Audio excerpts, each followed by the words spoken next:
Hi, this is Midnight Dark.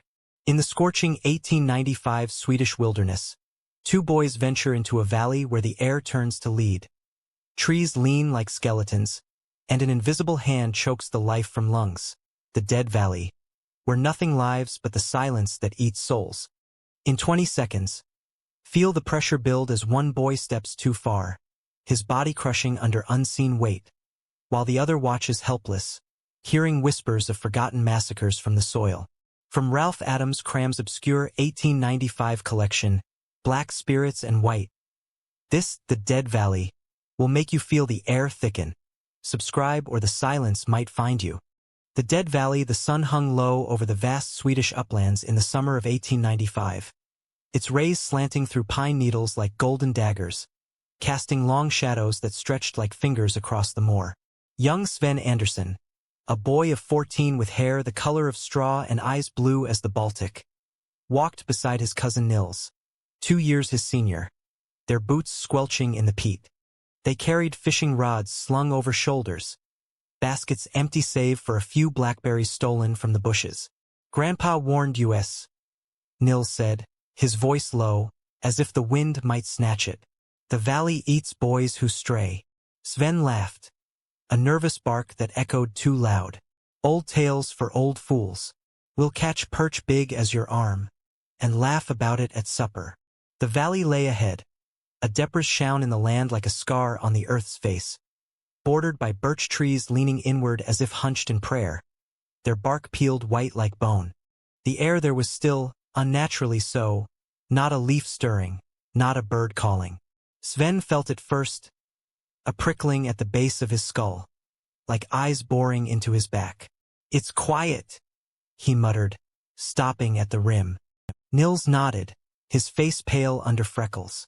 "Too quiet, like the world holding its breath." Their dog, old Lars, a mangy hound with one ear, whined and tucked tail, refusing to budge. "Stay, boy," Nils said, tying him to a stump. "We'll be quick."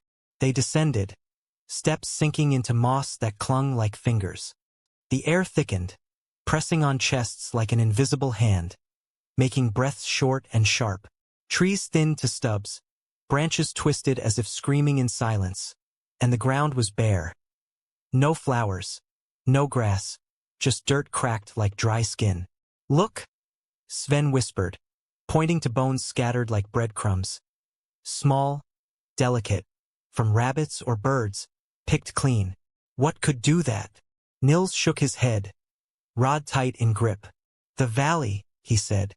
"It takes life, leaves nothing." They reached the bottom, a flat basin where a stream should flow but didn't. Just a dry bed of pebbles whitened as bones. The pressure built, ears popping like in a diving bell, voices muffled. Sven's skin prickled, sweat beating despite the chill. "Nils, I don't like this." His cousin forced a grin, casting his line into a puddle that mirrored the sky like a dead eye. "Fish don't care for likes. Hook one, and we're heroes." The line sank, bobber vanishing into the muddy water, and Nils' reel Ed, pulling up, nothing, just silence, thicker now, wrapping their throats like a noose. Lars barked from the rim, a desperate yelp that cut through the muffle. "The dog!" Sven cried, turning. Nils followed, line trailing in mud. But as they climbed, the air turned solid, each breath a struggle, lungs burning like coals. "Run!" Nils gasped, pulling Sven up. Lars bounded down, tail wagging, but stopped short, whining, paws scrabbling at an invisible wall. "Lars, come!" Sven called, voice strangled. The hound Lewin Ged, body slamming against nothing, rolling back with a yelp, leg twisting oddly. Nils cursed, rushing to the dog, but the pressure crushed, knees buckling. "It's holding him," he panted, reaching. Lars snarled, eyes wild, teeth bared at the air. Sven joined, hands on collar, pulling. The dog thrashed, foaming, and suddenly, slip. Lars flew free, bowlanged them over, leg limp. "Up!" Nils led, Scrambling. Lars Tuckhed under arm. The valley seemed to growl, a low vibration in the ground. Trees CRE aching as if leaning in. Sven glanced back. The basin shim aired, air wavering like heat off coals. Shadows stirring in the depths. They reached the rim, gasping, air suddenly light. Lars limped, whimpering, fur matted with sweat. What was that? Sven panted, collapsing beside a pine. Nils shook his head, face as white as birch bark. The valley, it wants something. They limped home, tails spun to Grandpa as fever dreams.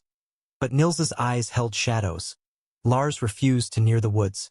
Weeks passed, summer fading to autumn's chill. Sven forgot. Boys' minds like sponges for new adventures. But Nils changed. Nights tossing, moans escaping like wind through cracks. The whispers. He confessed one foggy dawn, as they milked cows in the barn. From the valley.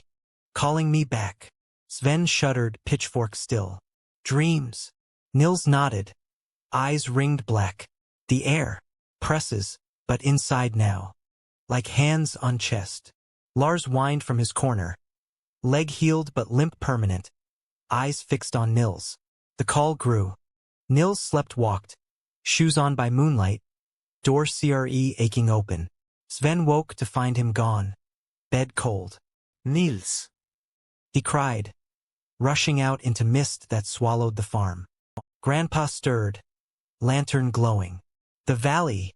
He crow ached, face wrinkled as oak bark. It takes what it touched. They searched, calling till dawn, boots sinking in peat. At the rim, Sven's heart sank.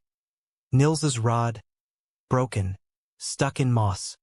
He went down, Grandpa said, voice heavy, to fetch the dog's courage, or something worse. Sven descended alone, air thickening like syrup, lungs laboring. The basin seemed smaller, trees closer, branches brushing like fingers. Nils. His voice muffled, echo faint. At the center, the puddle shimmered, surface rippling without wind. A bubble broke, and a hand, Nils's, pale and pruned, reached up, fingers curling. Help! A gurgle, bubbles bloody. Sven grabbed, pulling, mud sucking like mouth. Nils emerged, face blue, eyes bulging, mouth gaping in silent scream. The air, it chokes. He gasped, clinging, body heavy as lead. They climbed. Nils coughing black mud, skin cold as clay. Home. He collapsed, fever burning, delirium raving of hands in the soil, pulling down. Grandpa brewed herbs, potions from old lore, wormwood and garlic, to loosen the valley's grip. Nils raved of whispers. It remembers. The old ones buried there, crushed in the quake, their bones ground to dust. Sven sat vigil, Lars whining at the door, refusing food. Dawn of the third day, Nils bolted upright, eyes clear but wild. It wants me, he whispered. The valley, it's alive, Sven. A thing of air and earth, hungry for breath. He described it. An invisible weight, pressing slow, squeezing lungs till ribs crack. Whispers of the dead trapped beneath, calling for company. The quake of 1300. Grandpa nodded. Swallowed a village, hundreds, crushed flat. Their souls linger, pulling the living to share the dark. Nils healed slow, but the call lingered. Nights walking, moon drawing him out. Sven followed one foggy eve, heart pounding, to the rim. Nils stood, staring down, arms outstretched. It's beautiful, he murmured. The silence, like home. Sven grabbed him, pulling back. No. The valley groaned, wind rising, air thickening even at the edge. Nils turned, eyes glassy. Let go. It needs me. Struggle ensued, brothers tumbling, rolling toward the drop. Sven prevailed, dragging Nils home, tying him to bed with ropes from the barn. For your own good, he sobbed. Nils foamed, raving of the dead choir, voices singing lullabies in tongues of dust. Grandpa came, Bible in hand, chanting psalms over the bed, holy water sprinkled like tears. The ritual lasted hours, the house shaking as if the valley reached, windows ratting, doors straining. At dawn, Nils stilled, eyes clear. "Gone," he whispered. The whispers, silent. Winter came, snow blanketing the uplands like a shroud. Nils mended, but changed, quiet, eyes distant, Lars sticking close as shadow. Sven dreamed of the valley, waking choked, air heavy in lungs. One stormy night, lightning cracking like whips, Nils rose, ropes snapped like thread. "IT calls," he said, voice not his, deep, echoing. Sven followed into the blizzard, wind howling secrets, to the rim. Nils stepped off, body vanishing into white, a scream cut short. Sven searched till dawn, finding nothing. No body, no tracks, just the valley staring back, silent as a tomb. Grandpa buried an empty coffin, psalms for the lost.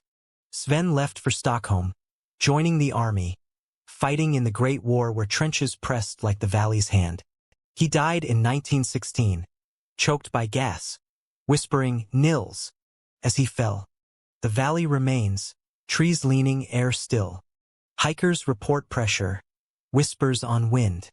Lars' descendants avoid it, tails tucked. And on quiet nights, if you listen, you hear IT, the dead choir, singing for one more breath.